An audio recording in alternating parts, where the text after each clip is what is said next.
Jess, I have a question for you. Go on then. If you're in Wicked, who would you be? Oh, okay. I was gonna say you might not know, but you absolutely will. The one short day, right at the end, the guy that goes, "The wizard will see you now." Him, but specifically the Broadway slash West End version, because no offense to the guy in the film, but he had a lot more bravado, and I like that's the most exciting line of the show, and I need that. I want that, and also he doesn't have to sing, dance, or act particularly. So that's mine. What about you? Fantastic, iconic line indeed. I Oh would, yeah. I would like to be the guard that Glinda kicks out of the hot air balloon. Failing that, I would also choose to be the Munchkin child that says, "Miss Glinda, why does wickedness happen?" The way she looks at the kid, like, please leave me alone. Yeah. Oh my god. Right, cue the jingle.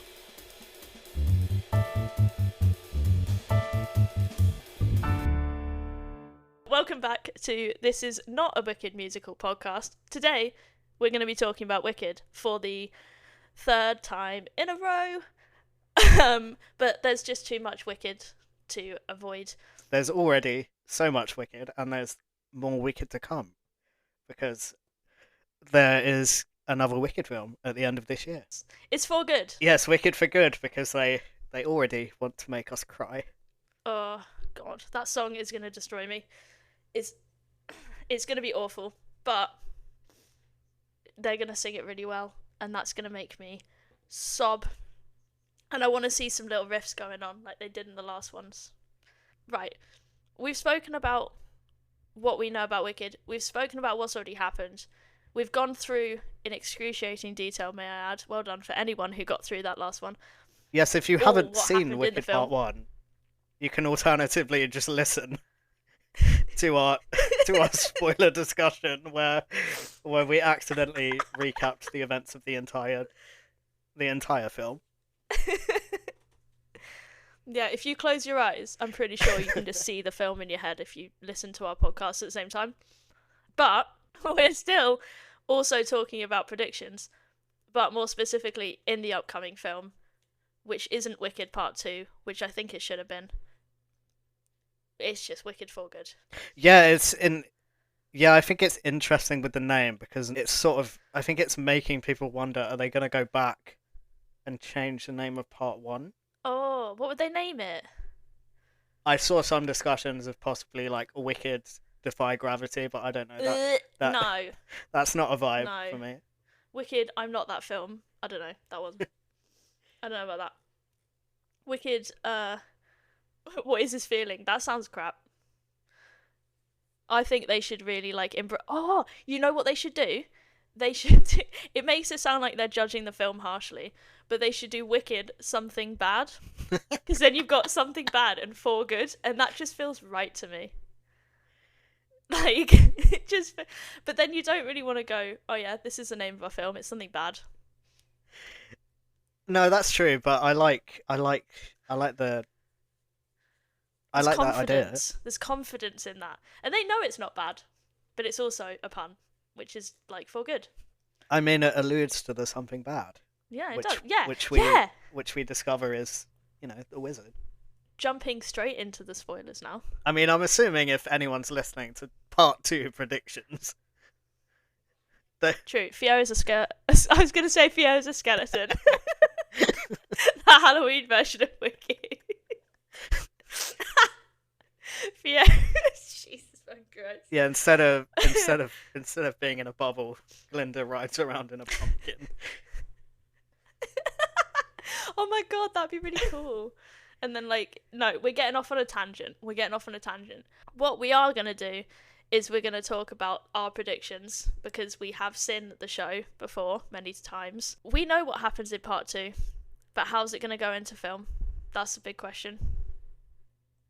And I think it's going to be gay as hell. I'm not even lying.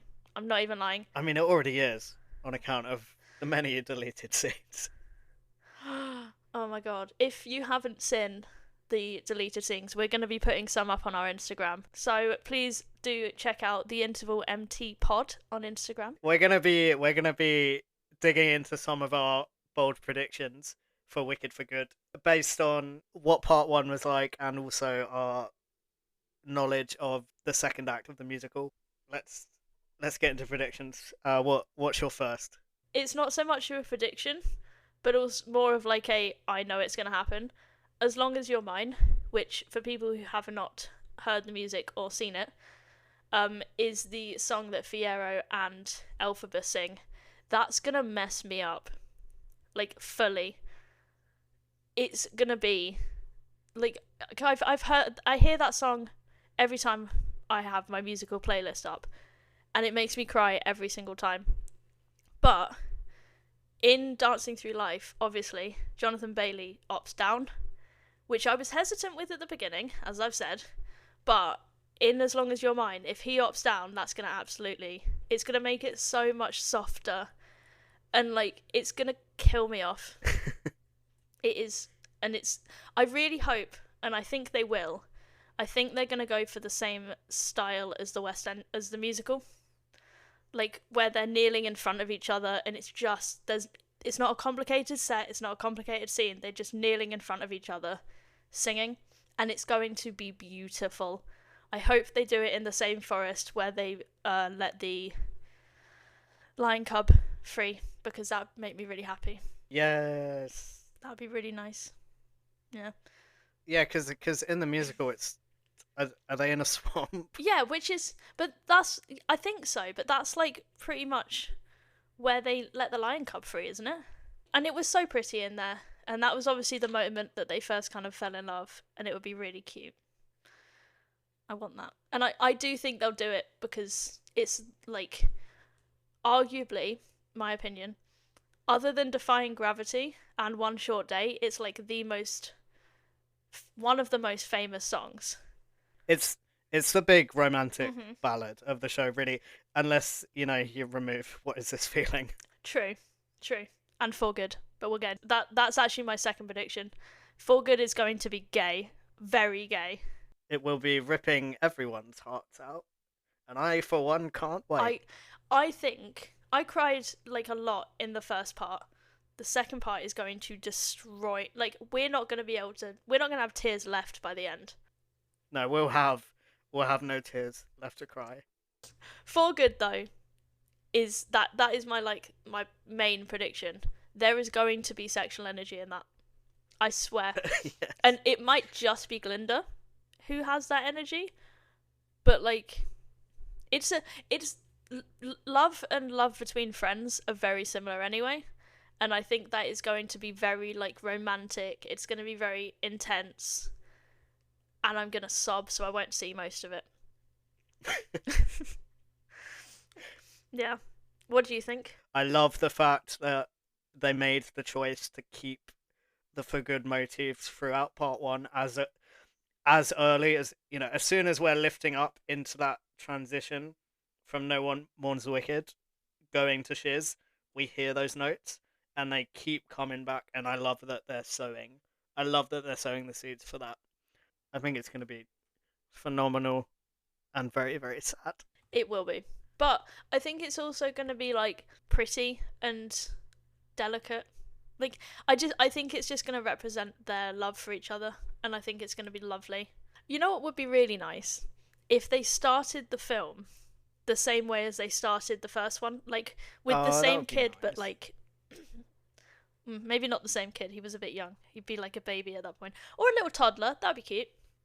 Running along, like, a growing tulip field.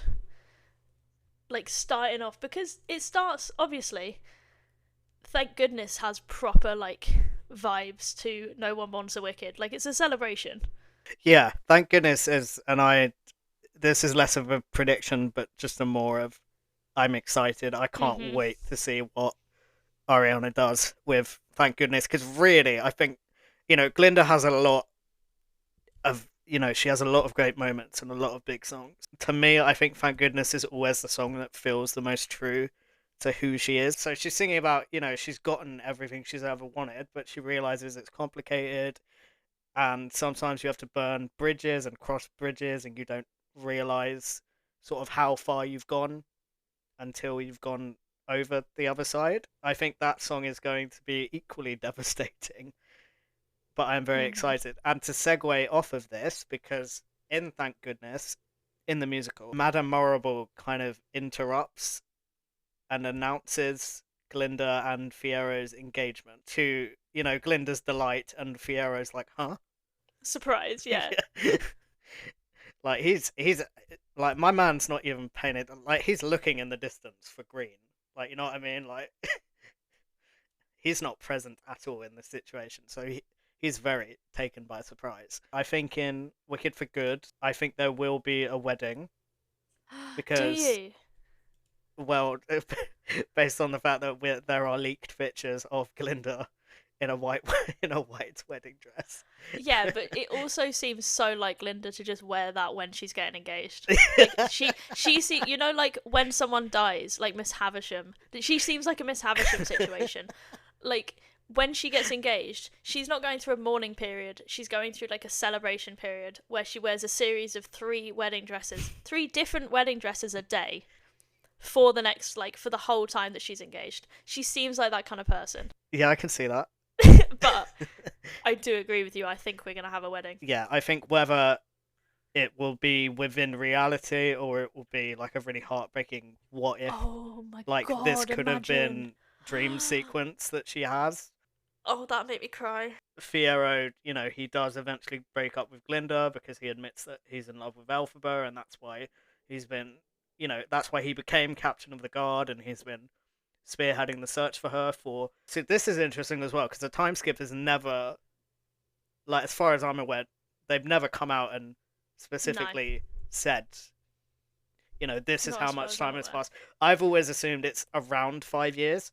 Yeah, me too. Yeah, so because of this time skip, we can, Fiero's been silently pining after Elphaba for about 5 years, and he Yeah. eventually leaves Glinda in the musical when Glinda and Elphaba reunite, and Fiero swings in on a vine, which which Yeah. which I will be extremely disappointed if Jonathan Bailey does not do Oh my that. god. And because the way he got off of the talking horse, Yes, which was the coolest thing ever. I really hope that he does some cool trick. Like even just give me a like he superhero landing or something. like he doesn't just jump off the vine; he like Oh no. backflips off it. It's Fiyero. Why would he just jump off something? He's so gonna try that with flair.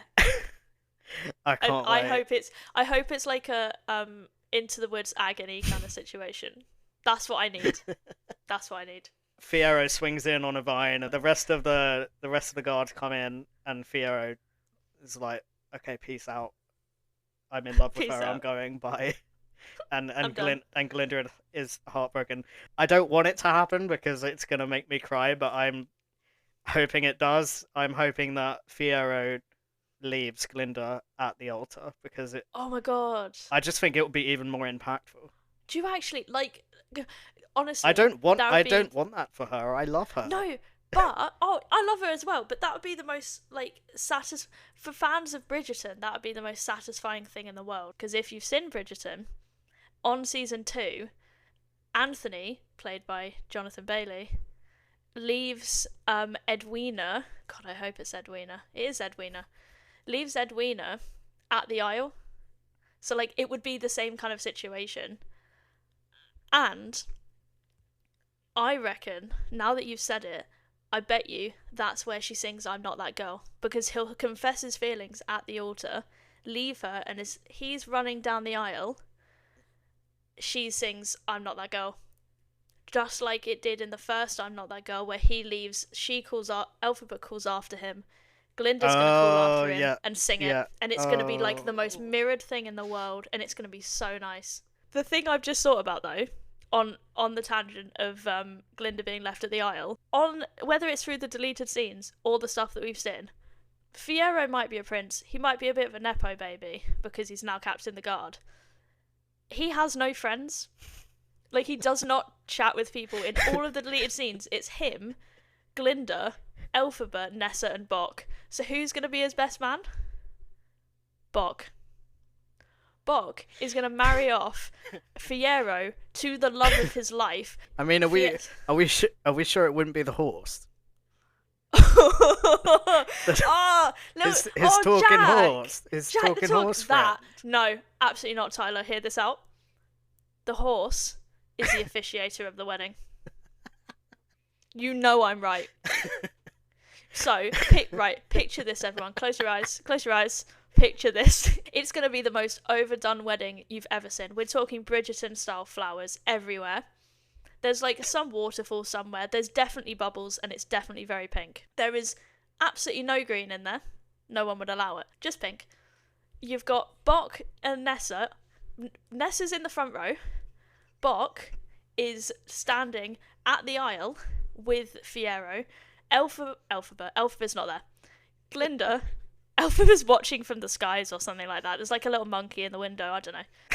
Glinda is gonna walk up the aisle to, I don't know.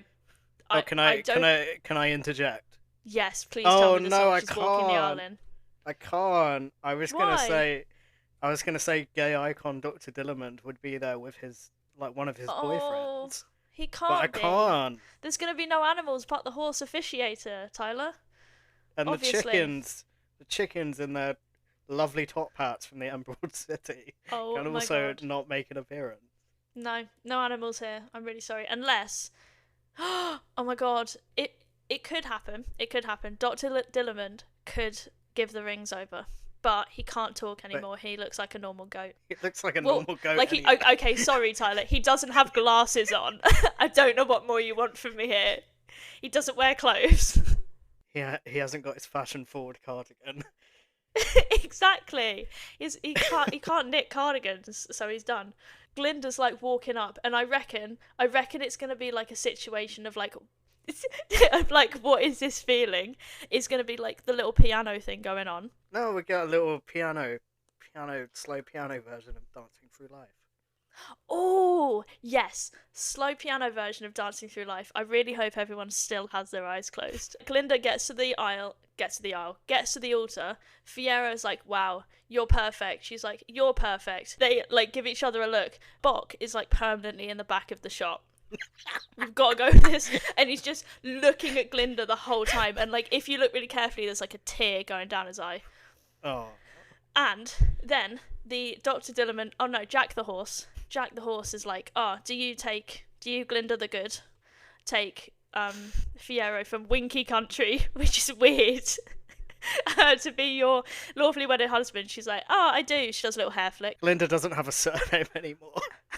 No, she doesn't, because they've stripped everything that is her out of her.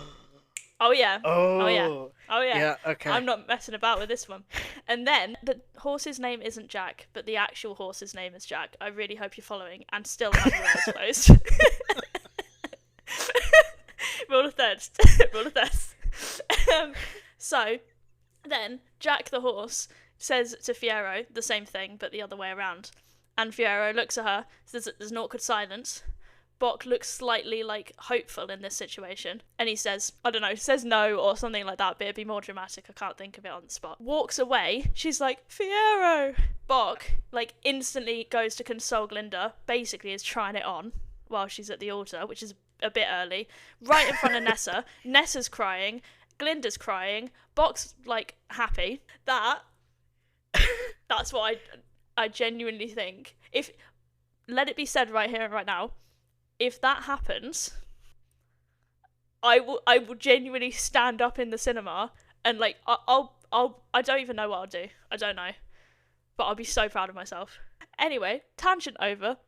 That's what I think will happen. What I also think is going to happen is at some point, as particularly when this one isn't as serious as the one I just had, when Bok is turned into the Tin Man, I think they're going to try and make him hot. I think we're talking tin six-pack here. My prediction was the Scarecrow is going to be hot. Oh no, was it?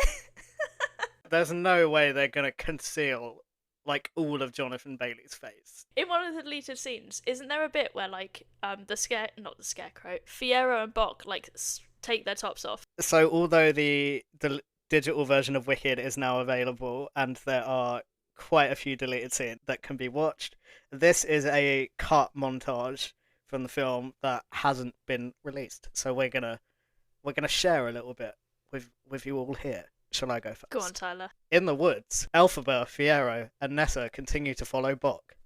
Glinda, in high heels, can't keep up. Elphaba circles back, pulls off Galinda's shoes. Glinda sprints off after her friends. Oh, that was nice. With a Aw. few backward glances at her abandoned hills. Oh, okay. So They just leave them. she's just got no shoes on. Okay. Also, very romantic, may I say. I mean, I didn't see Fiyero turning around. Nah, that's because Fiyero doesn't love her. So, there's that. No. Step up, Fiyero. Come on. Next bit. A secluded clearing. Bok leads them to a huge rotting tree. Lovely. The friends look around, then back to Bok, puzzled. Why have you brought us here? In answer, Bok pulls out an axe. That's because he's the Tin Man. That would have been such a good Easter egg, but it would have been a bit obvious, to be fair. Later, how long does he make them stand in front of this rotting tree? Well,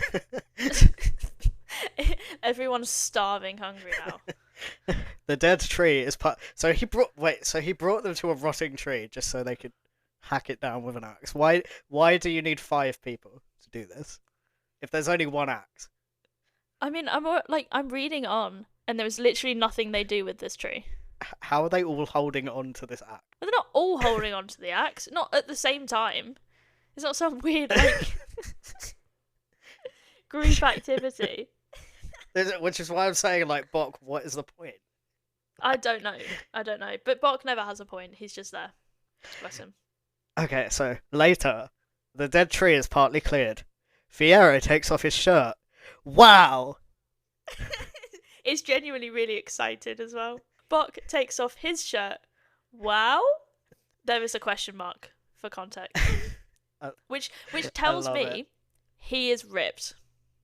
Yeah, And as a side note, we know Ethan Slater is ripped. I didn't know that, but now I know that. Oh, so. okay. Well, now that makes me seem really weird. No, it's all over his Instagram. Like, his social media, he is ripped. If they're both ripped, I genuinely don't think they're just gonna, like, slap poor Ethan Slater in a classic Tin Man costume. I think that would be hilarious, but I'm not sure they will. Before we hop off this point, we want to read the rest of this scene.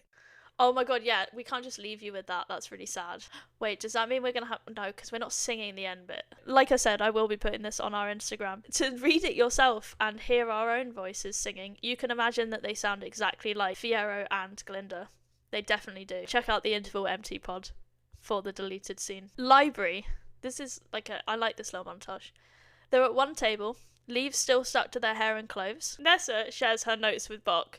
Glinda is studying an enormous tome, but there's a fashion magazine hidden inside. Fiero's asleep, which is fair. I can't blame him. Well, I can actually, because there's loads of books there I'd want to read. There's also a point earlier in the scene where the friends are sitting around a crackling fire, and Fiyero is immersed in one of Elphaba's books, and Elphaba takes note of this. Also, in that bit, they sit around a crackling campfire and they're tossing kindling on the fire. I reckon that's where the axe came from. They went camping, basically. We've worked it out. I mean, there's Sherlock Holmes over here. I'm just saying. We've reverse engineered it in terms of for good. I think my final prediction, or maybe just more of a general hope, I would like the ending to be slightly ambiguous, but I would like to get some sort of hint that Glinda knows Elphaba is still alive. Surely. Even if they don't see each other again, maybe Elphaba leaves something. Ooh. Or Glinda sees maybe something. The hat's like a sign, because in the beginning of the first movie, the hat's still there, which makes sense, and it's like thematic. I get it, but it's also like, I swear we said in the podcast before, like, Glinda genuinely looks sad when she has to give that hat up, or give it to Elphaba. Like, part of us thinks that she did actually quite like it. Yes, this was my point a few episodes ago. You're telling me all she's bringing to Shiz are contraptions and boxes and clothes. She didn't pack that hat by accident. She spent weeks curating, like, her wardrobe. She likes that hat, and she only flipped when the worst friends in the world, Fanny and Chen Chen, said it was ugly. So I stand by the fact that She liked the hat and she loves the hat. But maybe that's a sign. It is tricky though, because No One Mourns the Wicked works so well because she doesn't know. Unless they jump cut to, sometime after she's finished telling the story. And She could, because like she gets in her bubble to fly away, and as she's flying away, she could see Elphaba on Fiyero's horse. I don't know if they will though, because like you said, that ambiguous ending. Because that friendship and that relationship is the absolute core of the show. I think, the way the musical ends, it's what makes it beautiful, but it's what makes it a tragedy at the same time. It is a tragedy at the end of the day. I completely agree. Like, ambiguity is the beauty of the musical, and I'm really excited to see how they handle that. Because obviously, not only have we got 2 new songs, which we'll be talking about in a sec, but they can end this in any way they want to. They could end it in them seeing each other again. I'm not going to see what happens at the end, because I'll either be crying or still celebrating that I got the wedding scene perfectly correct. I don't know. I really hope I have. I mean, we're just going to get off and leave after that wedding. Like, give me the Oscar at that point. That's it. Hire me, Paramount, or anyone to be a writer. Don't. But, speaking of writing, they're writing 2 new songs, aren't they? Well, they've written 2 new songs. Cynthia Erivo co-wrote one of the new songs, didn't she? Yeah, so it was confirmed a while ago that Steven Schwartz confirmed a while ago that he's written 2 new original songs for part 2, which I think makes sense because, within part 1 we get all the songs from Act 1, and there's less songs. Yeah, there is. I want to say in Act 2, so it makes sense that they'd pad it out with some more music. And in an interview at the end of last year, Cynthia, she spoke a little bit about the songs. She did confirm that the 2 new songs are for the witches. So we got 1 song for Elphaba and another song for Glinda. There have been leaks that the Glinda song is going to be called Girl in the Bubble, which sounds heartbreaking, and I can't wait for Ariana Grande to rip my heart out, as I'm sure she will many times throughout this film. And we don't have any leaks or confirmation about Elphaba's song yet, but Cynthia did say in this interview, I don't know if you're ready for it. I love the song. I remember when we filmed it, the cast and crew were crying. But she has also said that I have a feeling even the title will move you. Going into like the analyst kind of role here, Girl in the Bubble. Shout out to Alec Benjamin for his song Boy in the Bubble. I think it would be hilarious if Bok sung a version called Boy in the Bubble. He'll sing Boy in the Bubble at the altar to Glinda while Nessa's sitting there helpless to do anything. I also like to believe after this, Glinda will obviously leave. Oh yeah. Reject him and leave, and then Nessa, I think she'll rage. Bok will then sing I'm Not That Boy. And that could be the kickoff of where Nessa's like, right, I hate Munchkins now. I'm going to stop them from leaving because Bok can't do that. He's not that boy. He's my boy. The Girl in the Bubble song, being a bit of an analyst here, to me at least, the bubble's kind of like, she's both protected from all the bad stuff in the world because that's the way that she's been manipulated by the wizard and Morrible. I think it's going to have like a different meaning of like, while she's protected inside, she can't get out of this bubble. And she's watching the world go by, watching Fiyero and Elphaba fall in love, and she's stuck inside her bubble. I'm Not That Girl is where she kind of really cements like, oh, I've messed up, I'm not going to get my happy ending. But I think this song is going to be where she expands on that. I still think Bok should have I'm Not That Boy. That will make everyone feel better. So. You know what would be so funny? If he starts singing I'm Not That Boy and Glinda interrupts him with I'm Not That Girl. Like, completely cuts him off. Like, he starts singing it to her at the altar. She just walks away singing I'm Not That Girl. And she will just walking walk dramatically away. Backwards down the aisle, like out of the church. Yeah, a couple of hair flicks as she goes past. Well, if you want to see Jess's wedding predictions play out in real time, you can on the 21st of November when Wicked for Good is going to be released worldwide in cinemas. Well, we'll all be there on the 21st of November. As soon as any news or trailers or teasers come up about For Good, we'll be here to tell you all about it. So, Tyler, what are you holding space for this week? This week, I am holding space for the EastEnders New Year's Day episode because it was a big improvement over Christmas, in my opinion, and it was the culmination of quite a big storyline, and it had a very dramatic ending. Okay, yeah. So that's it. I need to watch it. If you watch EastEnders, Or even if you don't. Message us. Message us on Instagram or Twitter to let me know your thoughts. Please do. I would love to know anyone's EastEnders thoughts. What are you holding space for this week? Speaking of culmination of full storylines, I am holding space for Epic the Musical. It recently finished on the 25th of December 2024, and I only just got round to listening to the Ithaca saga, the last saga of the musical, and it had me sobbing. It's just fantastic. If you need a musical to listen to, make sure it's Epic. Epic, the official concept album on Spotify. It's brilliant. In our next episode, though, we will be straying away from Oz. Finally, some of you might be thinking. We're going to be talking about Traitors, the UK and US and Australian TV show. Be sure to tune in. So we'll be giving you our elevator pitch for Traitors the Musical. We absolutely will, and I hope you know, if you thought the wedding sequence that I just did was anything, just you wait. There's plenty more where that came from. And from Tyler as well. I know how passionate he is about a Traitors musical. But in the meantime, be sure to follow us at The Interval MT Pod on X, Twitter, and Instagram. And tune in next Friday for more musical theatre content.